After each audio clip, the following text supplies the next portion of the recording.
Picture this. You're crouched behind a marble column in the Vatican's most sacred halls. The air is heavy, thick with incense, and something else, something far more intoxicating. The year is 1501, and the Vatican apartments glow with the restless light of candelabras. Through the shifting shadows you glimpse what no eyes should ever see within walls consecrated to God. Silk rustles across stone. Laughter, low, knowing, irreverent, echoes in the corridors where saints once whispered their prayers. Your heart drums against your ribs as the realization dawns. You're about to witness the most scandalous night in papal history. A gathering so obscene that even the libertines of ancient Rome might have blushed at its audacity. The October air outside is crisp, carrying with it the scent of roasted chestnuts drifting through Rome's narrow streets. A humble autumn comfort for the poor, but tonight those chestnuts will become something else entirely. Props in a grotesque theater of power and lust. The setting is the private chambers of Cesare Borgia, son of Pope Alexander VI. Within those gilded walls, 50 courtesans wait, summoned not by love nor art, but by the twisted hand of politics and desire. Tonight, they will be instruments in a performance that will echo through the centuries, whispered first in diaries, then in archives, and finally in the condemnations of reformers who will point to this night as proof that the Church itself had rotted from within. This is the infamous Banquet of Chestnuts. A night when sacred vows shattered like fragile glass, when the head of Christendom sat enthroned not in prayer but in spectacle.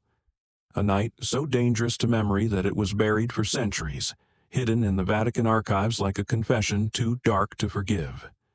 Yet here, through the eyes of a silent witness, it has survived. The testimony of a man who recorded every movement, every word, not with outrage, but with the cold precision of a clerk. But before the chestnuts rolled across marble floors, before the courtesans crawled on hands and knees to amuse princes of the Church, there was a man. A Spaniard, born far from Rome, who clawed his way up the ladder of power with the hunger of a wolf. Rodrigo Borgia, later Pope Alexander VI, was not simply a sinner in papal robes. He was a man who transformed the Vatican into a family enterprise, a fortress of ambition where sons became dukes, daughters became pawns, and the sacraments themselves became currency. Rome, in the final years of the 15th century, was a city shimmering with contradictions. Pilgrims arrived by the thousands, kneeling before relics, whispering prayers before golden altars. But when the sun fell, the same cobblestones glistened with spilled wine and the footsteps of men seeking the flesh they could purchase. It was in this city, both holy and damned, that Alexander's reign reached its climax.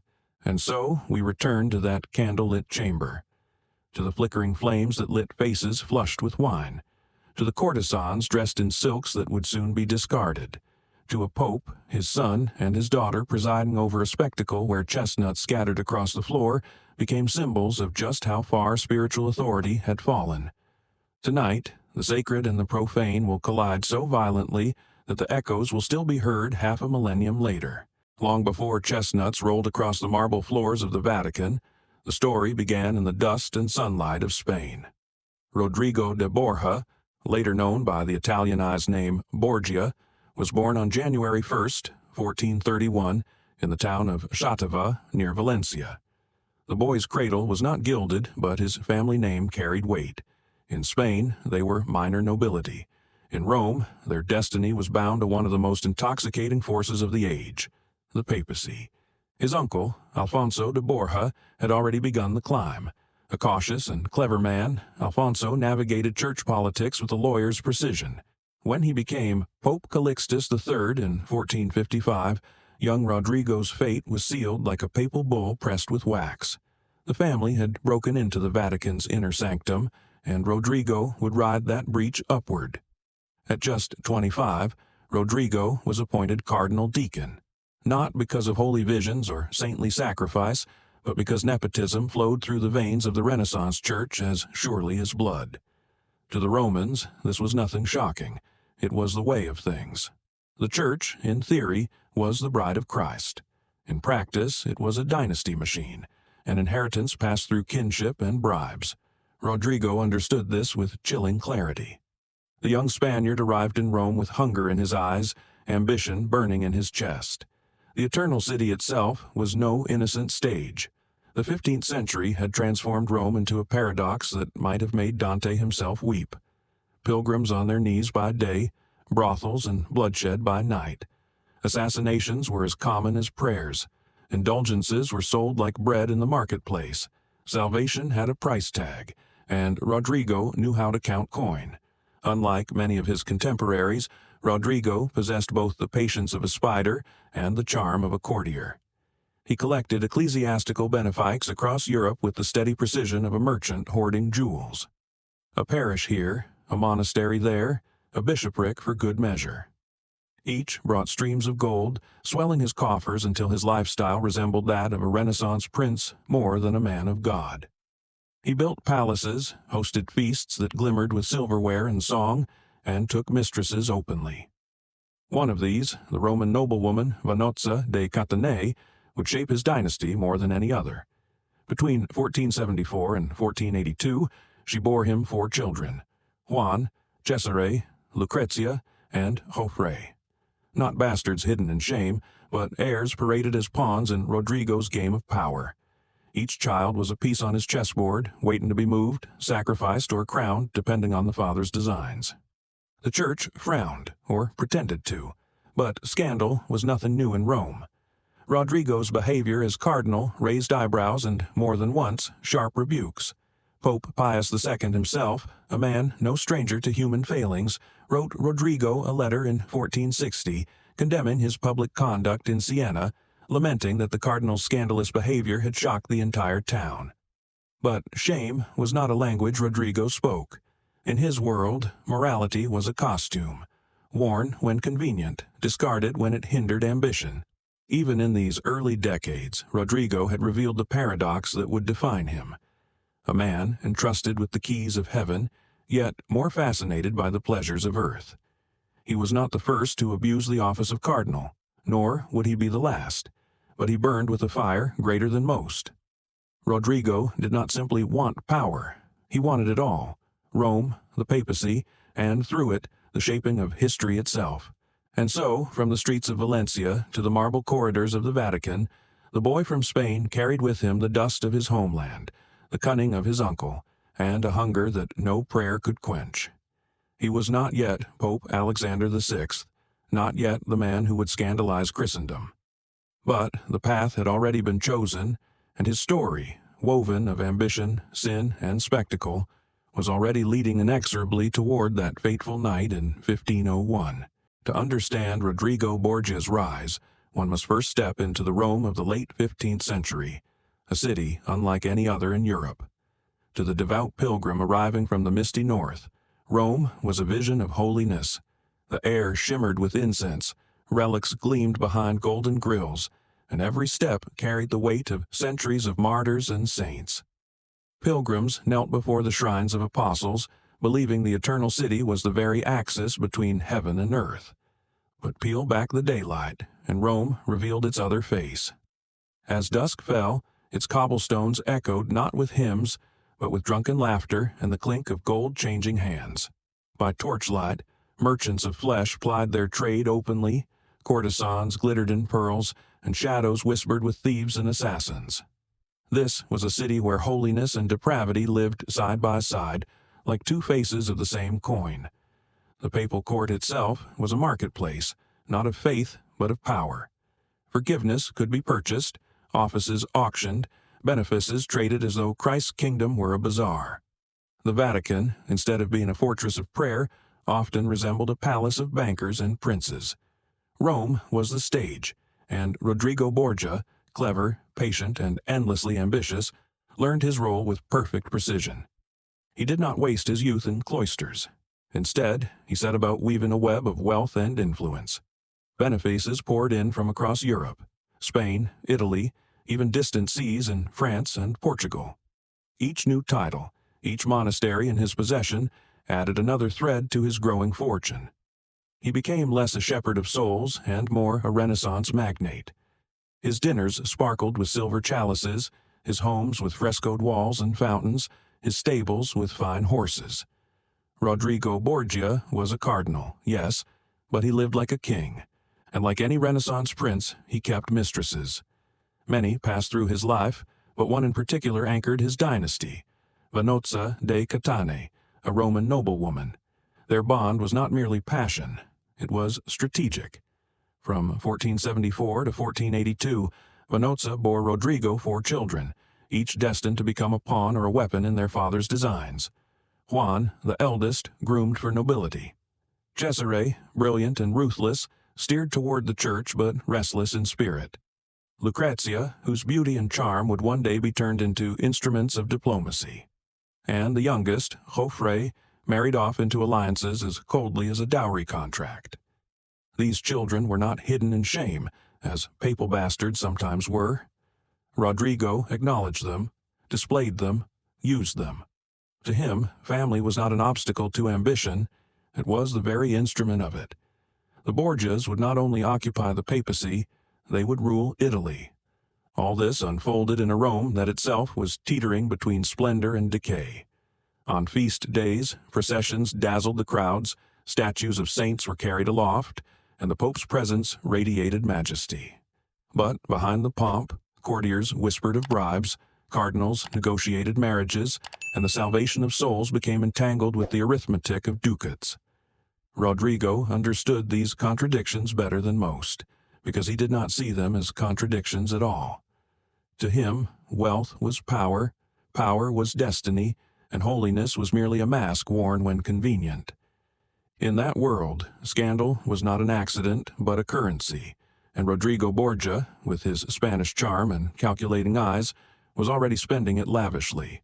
Rome was the city of God, but also a city where God's name was traded in the marketplace of human ambition. And Rodrigo intended to master that marketplace, no matter what it cost. By the mid-15th century, Rodrigo Borgia had already earned a reputation that made Rome whisper. Even in a city accustomed to excess, his appetites were notorious. Banquets that stretched until dawn, lovers kept openly, fortunes amassed with a brazenness that left little room for subtlety. Rodrigo did not merely indulge, he flaunted. In 1460, Pope Pius II, a man of worldly experience himself, could stomach it no longer. From Siena, he wrote Rodrigo a letter that still survives, scolding him for conduct so scandalous that it had shocked not only the court, but the entire town. Pius did not mince words. A cardinal's behavior should reflect the dignity of the church, not the depravity of a tavern. Yet Rodrigo, ever impervious to shame, shrugged it off. In his mind, censure was not a roadblock, but a badge of significance. If the Pope himself had taken notice, then Rodrigo's star was rising. His moment came in 1492. On August 6th, Pope Innocent VIII died, and the conclave to elect his successor began. Behind the locked doors of the Sistine Chapel, its ceiling still bare, awaiting Michelangelo's hand, 23 cardinals gathered. In theory, the Holy Spirit was to guide their votes. In practice, it was gold. Bribes flowed like wine, promises whispered like prayers. Rodrigo orchestrated it all with masterful precision. Each cardinal received what he desired most: land, benefices, offices. Those wavering found themselves courted with gifts too rich to refuse. Even in an age when simony, the buying and selling of holy offices, was an open secret. The scale of Rodrigo's operation stunned observers. The papal tiara, it seemed, had been purchased like any jewel in a merchant's stall. On August 11th, the smoke rose, and Rodrigo emerged as Pope Alexander VI. The city of Rome erupted in celebration. Bonfires blazed across the 7 hills, processions wound through ancient streets, and triumphal arches were raised in his honor. For the people, weary of uncertainty, Alexander's election promised stability, magnificence, and energy. The Spanish cardinal was known to them, familiar, even beloved for his princely generosity. And at first, he delivered. In a Rome riddled with crime, where assassinations could claim 200 lives in a matter of months, Alexander acted decisively. He organized the city into districts, each with magistrates charged with keeping the peace. He heard grievances himself every Tuesday, dispensing judgments with surprising efficiency. For a fleeting moment, Rome believed it had found a reformer, a man who could restore order to chaos. But power, like wine, does not create character, it reveals it. Beneath the surface of Alexander's reforms simmered the same hunger that had driven him all his life. The Pope, who had bought his throne, now sought to secure it for generations, not through holiness, but through family. Juan, Cesare, Lucrezia, Joffre, the Borgias were no longer mere children. They were to be Alexander's legacy, a dynasty carved from the flesh of Christendom itself. What Rome did not yet know was that the coronation cheers would fade into whispers, and those whispers into accusations. For though Alexander had ascended the throne of Peter, he never shed the instincts of Rodrigo Borgia. His papacy would be no less than a theater where salvation and sin performed together, and where ambition would leave stains darker than blood on the marble floors of the Vatican. With the papal tiara secured, Alexander VI turned his gaze not toward Christendom's salvation, but toward the future of his bloodline. To him, the papacy was not a spiritual calling, but the most powerful throne in Europe, and he would use it to build a dynasty to rival any royal house. His eldest son, Juan, became Duke of Gandia in Spain, elevated by titles and honors he scarcely earned. His second son, Cesare, though still a youth, was thrust into the church. At only 18, he was made Archbishop of Valencia, and soon after, a cardinal. The sacred office was no more than a stepping stone. For Alexander, each red hat placed upon his son's head was another brick in the foundation of Borgia power. The Vatican, once envisioned as the heart of Christendom, now transformed into a palace of familial ambition. The papal apartments, hung with tapestries and heavy velvet drapes, echoed not with prayer, but with banquets and laughter. Alexander delighted in grand feasts where the boundary between sacred ritual and earthly indulgence blurred. Dinners stretched into the night, courtiers and cardinals mingling with merchants and mistresses, their alliances forged over wine and whispered promises. At the heart of this glittering court was a woman known to all of Rome, Julia Farnese. Barely 20 years old, she was celebrated for a beauty so radiant she was nicknamed Julia la Bella. Officially, she was the wife of Orsino Orsini, but in truth, she was the Pope's mistress. Rome gossiped cruelly, calling her the Bride of Christ. Her presence in the papal palace was a constant reminder that Alexander trampled vows as easily as fallen leaves.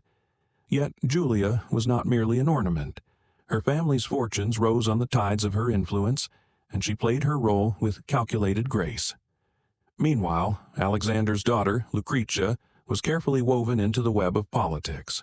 Still young, she was already destined to become a pawn in marriage alliances, a living treaty signed in flesh and vows. For her father, she was a tool. For her brothers, she would become a symbol. For history, she would remain one of the most enigmatic figures of the age, alternately maligned as a temptress and praised as a cultured duchess. Thus, the papacy became a family enterprise. Alexander ruled as patriarch, his children his heirs, their marriages and offices his instruments. To some, this was shocking. To others, simply the way of Renaissance politics. Kings and dukes sought alliances through blood. Why not the Pope? Yet, in Alexander's hands, nepotism was elevated to an art form, a spectacle that made even seasoned Italians marvel at its audacity. Still, this dynasty was not without cracks. Juan was arrogant and cruel, a poor soldier who squandered the honors thrust upon him. Cesare, brilliant but restless, chafed against the church, yearning instead for the battlefield.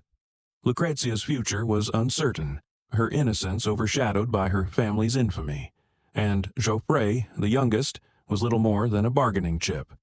But Alexander was undeterred. He believed himself the architect of a new Rome, a city where the Borgia name would shine brighter than any saint's halo. Each appointment, each marriage, each whispered affair tightened his grip. The Vatican had become not the house of God, but the house of Borgia. And in that house, ambition would soon breed scandal, blood, and betrayal. Amid the glittering banquets, the whispered intrigues, and the hushed scandals of the Borgia court, there walked a man almost invisible, yet more enduring than any of them. His name was Johann Burchard. Born around 1450 in Alsace, He had studied canon law and risen not by family power or fortune, but through diligence. In Rome, he found his true place, not as a cardinal, not as a noble, but as the papal master of ceremonies.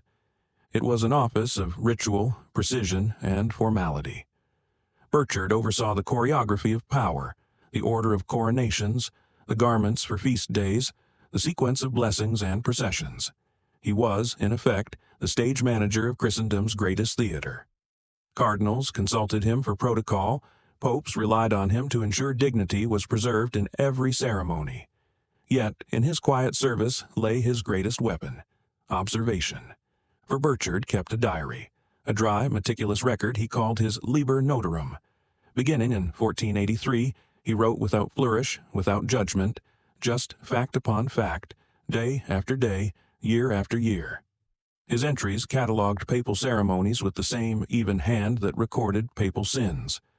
The crowning of Alexander VI was noted with the same calm detachment as a scandalous dinner.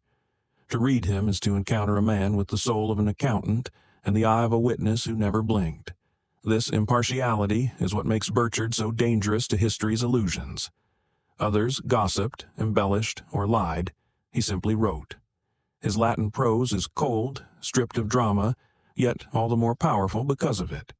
When he describes cardinals bargaining over benefices, or courtesans crawling for chestnuts in the Vatican halls, there is no fire in his words, only the icy weight of truth. Burchard's position was both lowly and privileged. He was not high enough to partake in corruption, nor so low as to be excluded from its sight. He moved like a shadow, always present, rarely acknowledged. During ceremonies, his voice dictated the order. During feasts, he slipped quietly along the walls, ensuring candles burned and chairs were placed. Cardinals forgot him as they whispered in corners. Ambassadors ignored him as they struck secret deals. That was his gift, invisibility. And in that invisibility, he recorded everything. The splendor of papal coronations, the solemnity of holy processions, the orgies that uncoiled in hidden chambers. He did not soften details, nor did he inflame them. He wrote as though copying accounts in a ledger. Yet, for centuries, his diary would lie buried in the Vatican secret archives, too dangerous to expose, too valuable to destroy. When later reformers demanded proof of corruption, when Protestant pens sought to tear down papal authority, they found in Burchard a silent ally. For his pen, dipped in the ink of precision, gave them what rumor never could, documentation. And so, as the Borgias danced, schemed, and feasted, a quiet scribe wrote it all down. He would outlast them. He would outlast their enemies. His words, meant only for record, would become the most damning testimony of an age when the sacred and profane became indistinguishable. The Pope had his throne, Cesare had his sword, Lucretia her beauty. But history belonged to Burchard's pen.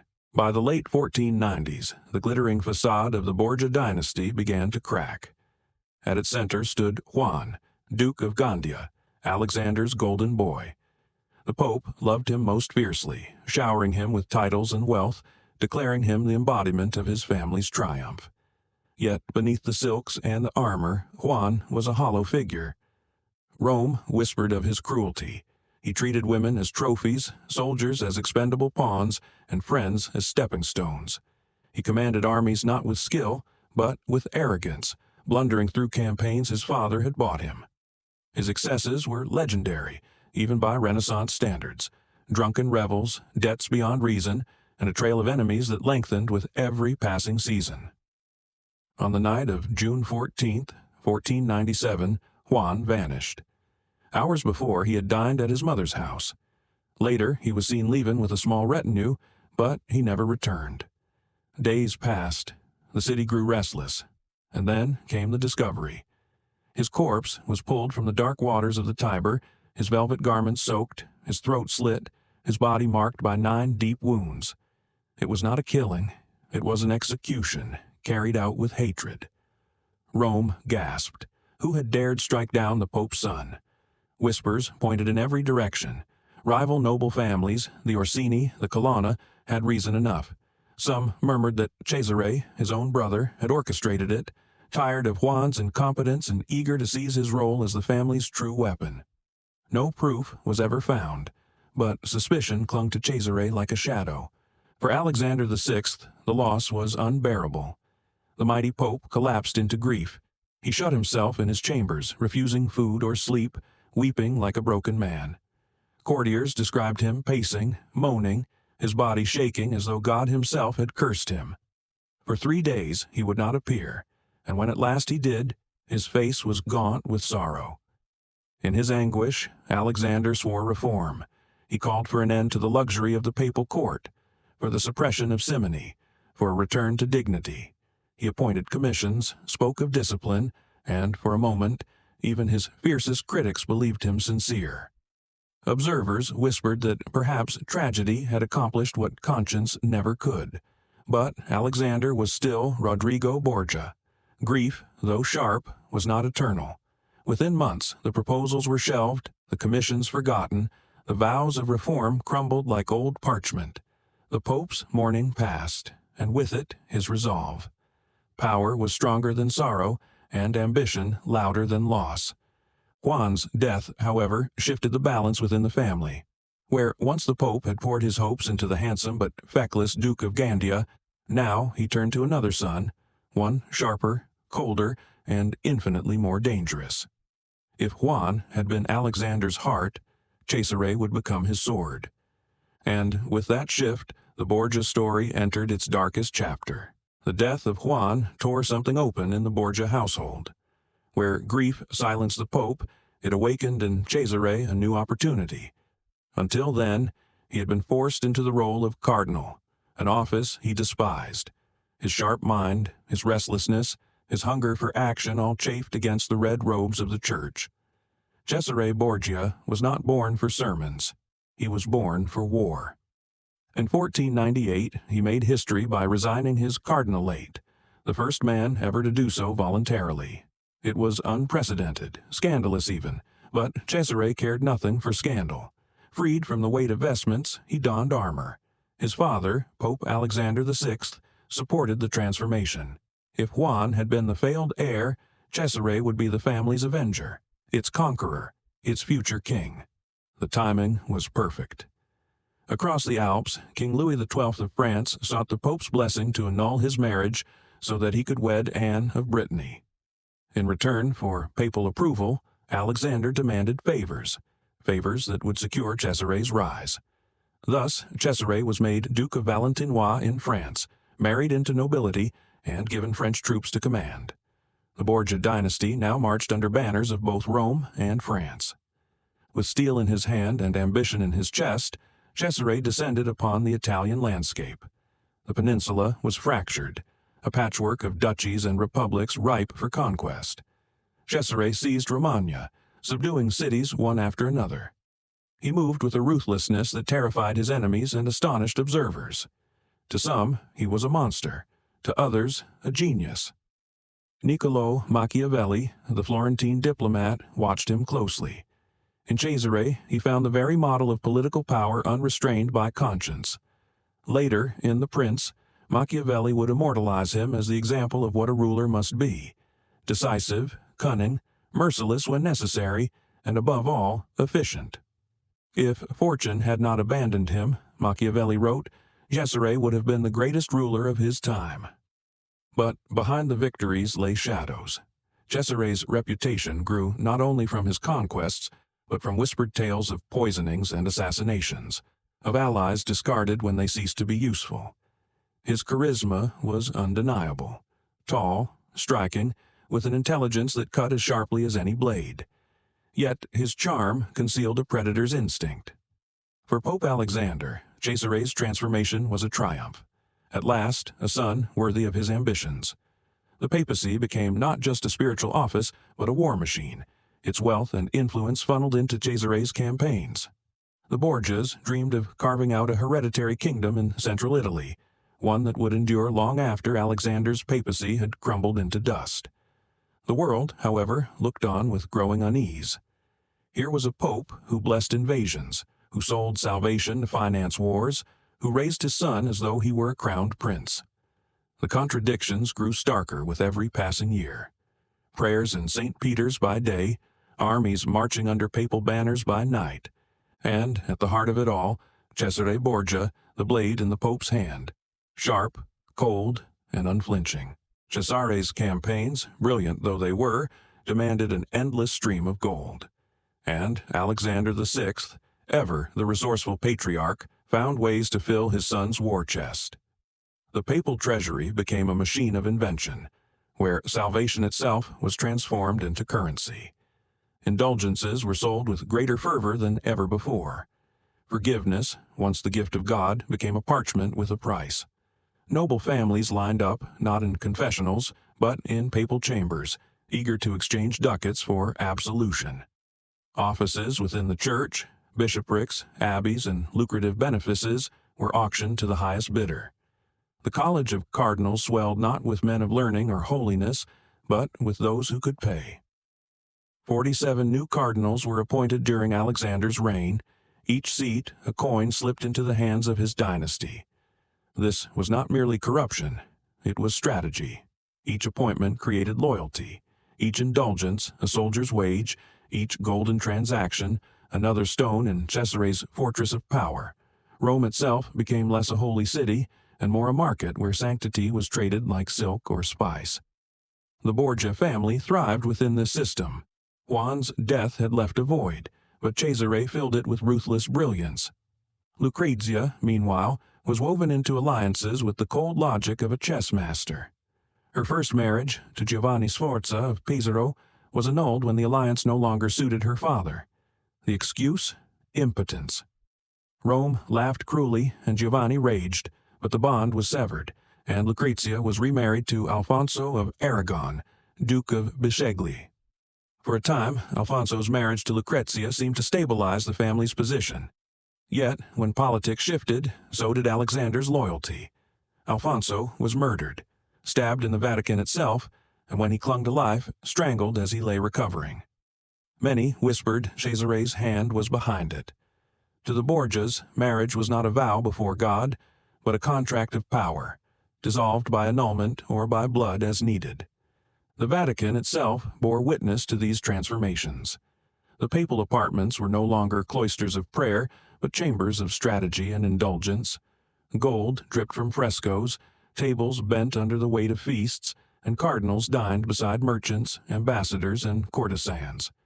To step inside was to step into a paradox, a court dressed in robes of holiness, yet playing the part of any secular dynasty, its ambition painted openly on its walls. Yet beneath the glitter lay unease. Even in Renaissance Italy, a land accustomed to intrigue and corruption, whispers spread.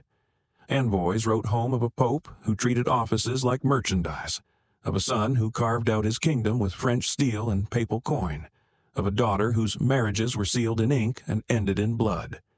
Still, the machine turned. Gold flowed, armies marched, and Cesare's star blazed higher. Rome had become a kingdom within a kingdom, the papal states reshaped into a Borgia dominion. But power built on such foundations carried a cost. The more Alexander sold, the more he gambled the very soul of the church itself. And soon, those wagers would yield spectacles that even the most jaded Romans could scarcely believe. By the turn of the century, the Vatican had become less a seat of spiritual guidance and more a stage. Alexander VI understood the power of spectacle. He had lived his whole life in a world where appearances carried as much weight as armies, and so he turned the papal apartments into a theater where holiness was the backdrop and sin the performance. Banquets filled the gilded chambers, their tables heavy with roasted meats, candied fruits, and wines drawn from the Pope's cellars. Musicians played madrigals deep into the night, their notes weaving through corridors frescoed with saints and angels. Cardinals, who by day presided over liturgies, by night reclined with goblets in hand, their laughter mingling with the voices of merchants, diplomats, and courtesans. Alexander relished these evenings, not only for their pleasure but for the leverage they offered. Each feast was more than an indulgence, it was a loyalty test. To dine, to laugh, to drink in the Pope's presence was to share in his corruption. Cardinals who attended became complicit, their silence purchased not with coin, but with memory. How could they raise a voice against him when they themselves had been witnesses or participants in such revels? Those who declined the invitations marked themselves as outsiders, potential enemies. And Alexander knew well how to deal with enemies. Among the glittering figures moving through these nights was Julia Farnese, Julia la Bella, the Pope's mistress.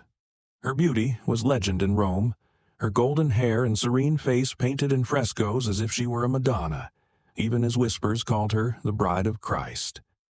She walked the Vatican as freely as any cardinal, her presence a constant reminder that vows of chastity had long since been discarded.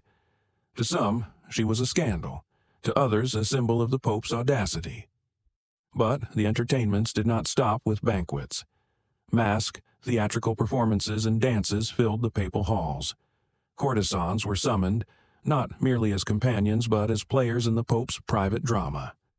The Vatican, seat of Peter, echoed with applause for plays that mocked convention, with songs that celebrated desire, with spectacles that blurred the line between politics and decadence.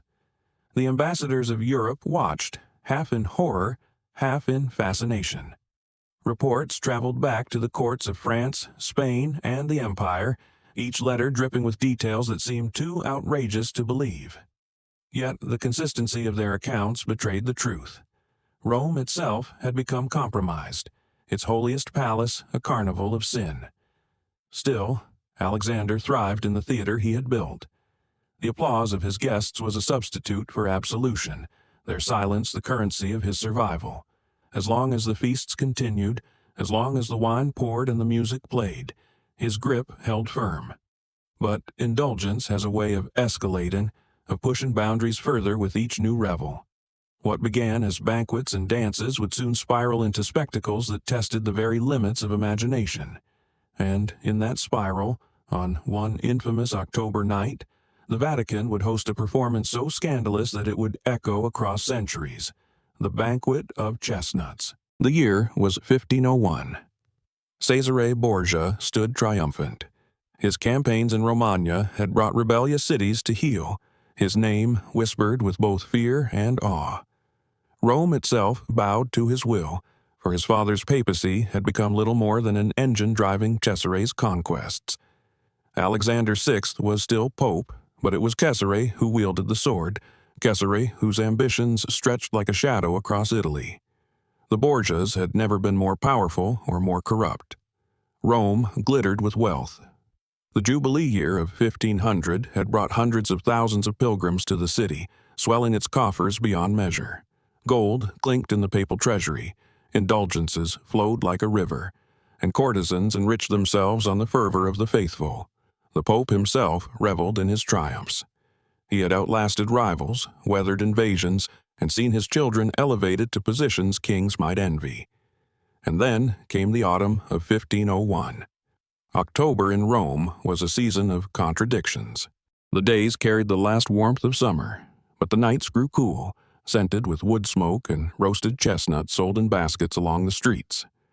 In the Christian calendar, it was the threshold of All Hallows' Eve night, when the boundary between sacred and profane was said to blur, when prayers for the dead mingled with old superstitions of wandering spirits. It was on this night, October 31st, that Cesare conceived his most infamous entertainment. Whether it was meant as celebration, as political theater, or as simple indulgence, no one can say. But the date itself seems chosen with intention. All Hallows' Eve, the night when souls crossed between worlds, when the holy and the damned brushed shoulders. What better night for the Borgias, whose lives were already a union of sacred power and profane desire? The setting was Cesare's own apartments within the Vatican Palace. These chambers, magnificently decorated by the painter Pinturicchio, displayed frescoes of both classical gods and Christian saints. Apollo and Christ, Venus and the Virgin Mary, all looked down from painted walls witnesses, unwilling or not, to what would unfold beneath their gaze. The irony was sharp, even cruel. Rooms meant to proclaim divine grandeur would become the stage for Rome's most infamous scandal. The guest list spoke volumes. Cardinals, men sworn to celibacy, took their places beside Roman nobles, diplomats from foreign courts, and trusted companions of the Borgia family, All came willingly, whether from curiosity, ambition, or fear. And then, of course, there were the women 50 courtesans, not drawn from Rome's streets but carefully chosen, polished, adorned.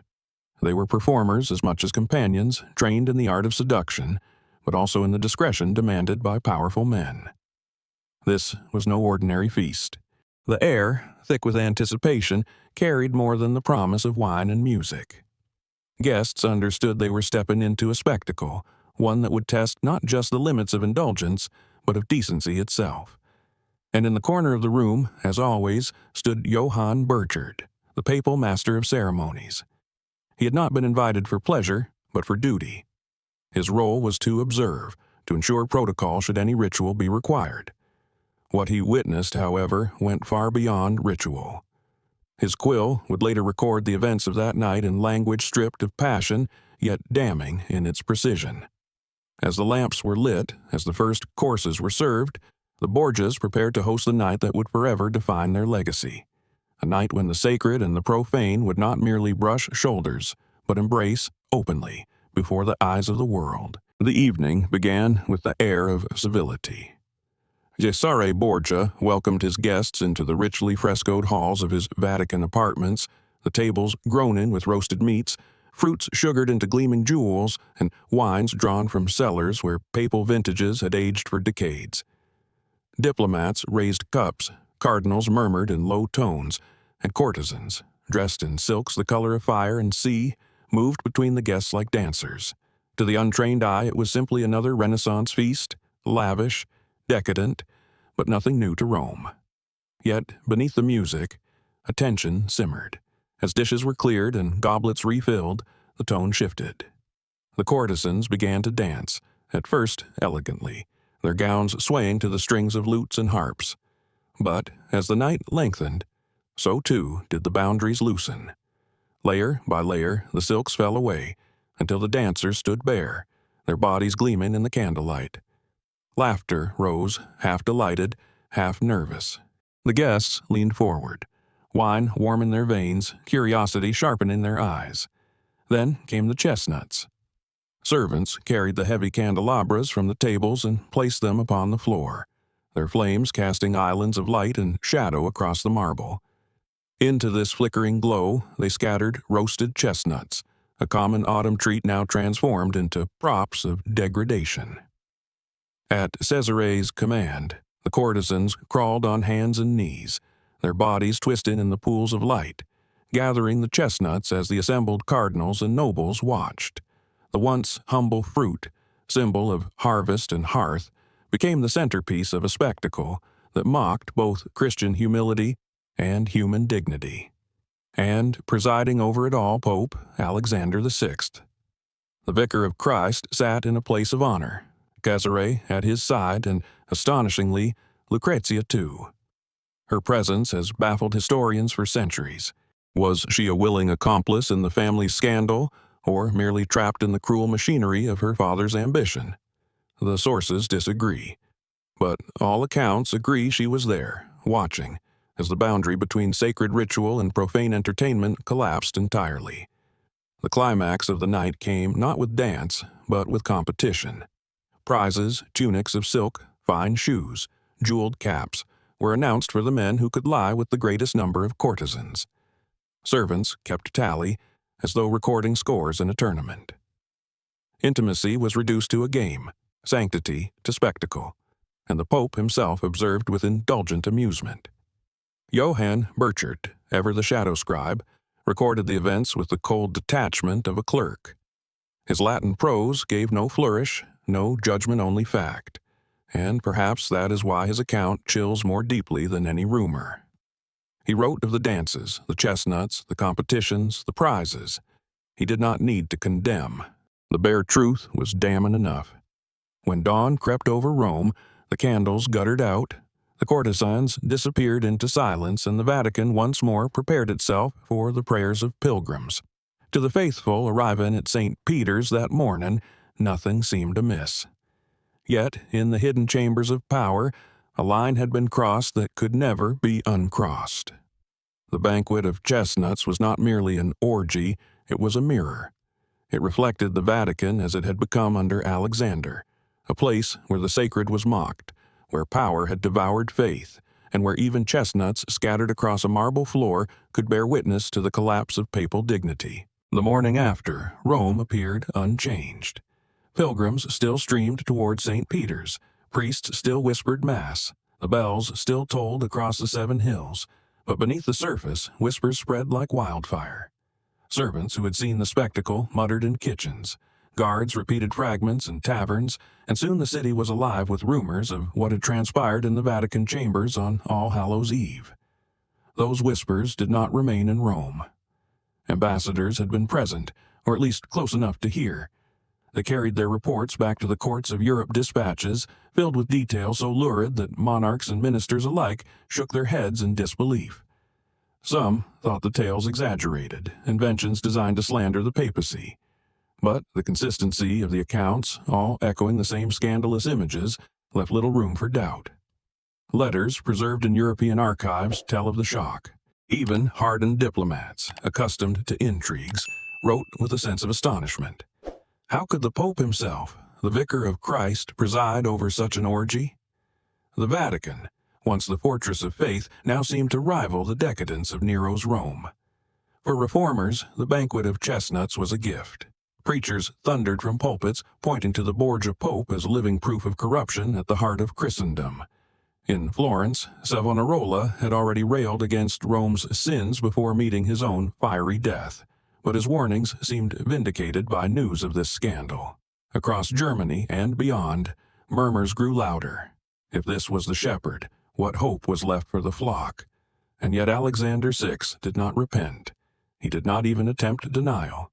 Instead, he doubled down on the path he had chosen. Critics were ignored, enemies crushed, and his resources were poured all the more eagerly into Caesare's campaigns.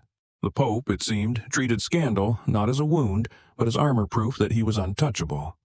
If anything, the infamy liberated him. Why feign holiness when the world already called him corrupt? Why pretend restraint when indulgence had become his signature? Alexander continued to live with the same magnificent excess, his banquets no less splendid, his ambitions for Caesare no less consuming. But Europe had changed. The scandal did not fade like smoke. It lodged itself in memory. Every indulgence sold, every office auctioned, every whisper of corruption found new fuel in the Banquet of Chestnuts.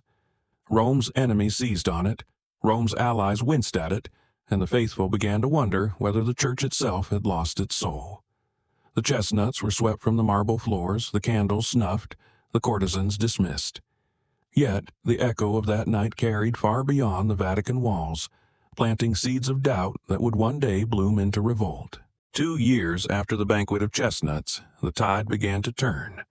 In August of 1503, Pope Alexander VI fell ill after a banquet at Cardinal Adriano da Cornedo's villa. Within days, he was dead. The official cause was fever, likely malaria, yet Rome, buzzed with rumors of poison some, claimed he and Cesare had intended to poison others, only to fall victim to their own draught. No proof was ever found, but the whispers clung to his memory like a shroud. The death of Alexander shattered the foundation of Borgia power. Cesare, once the sword of the papacy, suddenly found himself disarmed. Without his father's blessing, his alliances crumbled. Rivals he had once cowed now struck back. Julius II, the new pope, was determined to erase the Borgia stain and wasted no time dismantling Caesar's influence. Within a few short years, the man who had terrified Italy was reduced to a fugitive. In 1507, he died ignominiously in Spain, fighting as a mercenary for a petty lord far from the throne he once nearly grasped. Lucrezia's fate was different. Married off yet again, this time to Alfonso d'Este, Duke of Ferrara, she carved a life of quiet resilience. In Ferrara, she became a patron of poets, musicians, and painters, earning a reputation as a cultured duchess. Though Rome never forgot the scandals of her youth, her later years softened her image. She was no longer merely the Pope's daughter or a pawn in her father's games, but a woman who, despite the Borgia name, left behind a legacy of art and refinement. The papal palace, however, carried scars that could not be erased so easily. Julius II, Alexander's successor, refused to occupy the Borgia apartments. He moved upstairs and summoned Raphael to paint frescoes of theology, philosophy, and virtue upon the new walls. Where once courtesans had crawled across marble floors, now visitors would gaze upon the school of Athens and the Disputa. Beauty and intellect replaced decadence, as if art itself could cleanse memory. Yet even in stone and paint, the past could not be buried entirely. Romans still whispered of the nights when banquets mocked the mass, when papal apartments became theaters of vice, and when a family of Spaniards turned the church into their kingdom. The Borgia star, once blazing, had fallen, leaving behind smoke and scandal. In the end, the Borgias gained nothing lasting. No dynasty endured, no kingdom survived, no legacy of holiness remained. What endured instead were stories of poisonings and betrayals, of forbidden feasts and whispered sins, of ambition that devoured itself. Alexander VI had sought immortality through his children, but he achieved it instead through infamy. And so the Vatican turned the page. A new pope, new frescoes, new vows of reform. But behind every candle lit in the halls of St. Peter's, a shadow lingered, the memory of the Borgia reign, and the night when chestnuts rolled across the marble floors of the papal palace. Centuries passed, but the night of the chestnuts refused to vanish into dust. Its memory, preserved in Johann Burchard's dry Latin lines, became both weapon and warning. Catholic historians of the 19th century, uncomfortable with the grotesque image of a pope presiding over an orgy, tried to dismiss or soften the account, suggesting exaggeration or interpolation. Protestants, by contrast, seized upon it eagerly, proof, they claimed, that Rome itself had fallen, that the papacy was irredeemably corrupt. Modern historians tread carefully between these poles. Few doubt that the Banquet of Chestnuts in some form truly occurred. Burchard was no gossip monger. His record is too precise, too detached to be invention. Yet scholars also note that Renaissance Italy was not shocked by sensual entertainments at secular courts. What made this event infamous was not its content, but its setting, the heart of Christendom, under the gaze of the Pope himself. Its impact stretched far beyond Rome. Martin Luther, when he nailed his theses in 1517, did so in a world already primed by tales of papal scandal. The Protestant Reformation drew strength not only from theological argument but from the undeniable corruption embodied in Alexander VI. And when the Catholic Church answered with the Council of Trent a generation later, it was, in part, a reckoning with the memory of Borgian excess. New rules on clerical celibacy, the founding of seminaries, and the tightening of papal discipline were forged in reaction to a century when the papacy had nearly drowned in its own indulgence. Even art bore the weight of the scandal. The apartments once stained by debauchery were left abandoned, their frescoes eventually overshadowed by Raphael's visions of divine harmony. The Counter-Reformation, with its Baroque splendor and carefully choreographed ceremonies, was as much a performance of moral rebirth as it was a theological campaign. Behind every gilded monstrance, every solemn procession, lay the determination that there would be no second Alexander VI. And yet, beyond politics and theology, the Banquet of Chestnuts lingers as symbol. Chestnuts, humble fruits of autumn, became icons of degradation. Scattered across marble floors, they testified to how far human ambition could drag the sacred down into the mud. But they also remind us of history's cruel paradox.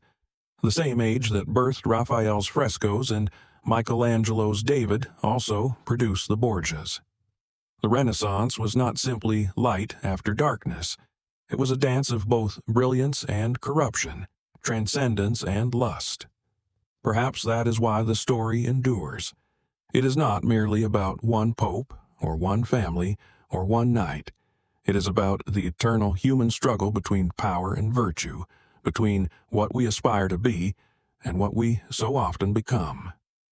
Alexander VI sought to secure his legacy in dynasties and conquests, but what he left instead was a warning that even the holiest office can be corrupted when power becomes an idol. The candles of that October night have long since guttered out. The courtesans are dust, the Borgias buried, The rooms transformed into museums where tourists shuffle quietly, gazing at painted saints. But in the silence of those chambers, the echoes remain. The laughter, the music, the crawling figures gathering chestnuts by candlelight shadows etched into the memory of history itself. The Banquet of Chestnuts was more than scandal. It was a mirror. It shows us still how easily the sacred collapses into the profane, how ambition disguises itself in holy robes, and how fragile is the line between devotion and desire. The chestnuts were gathered up before dawn, but their story, like seeds, scattered into the soil of history, and from them grew both outrage and reform, infamy and change. A reminder that power without restraint can turn even the house of God into a theater of sin.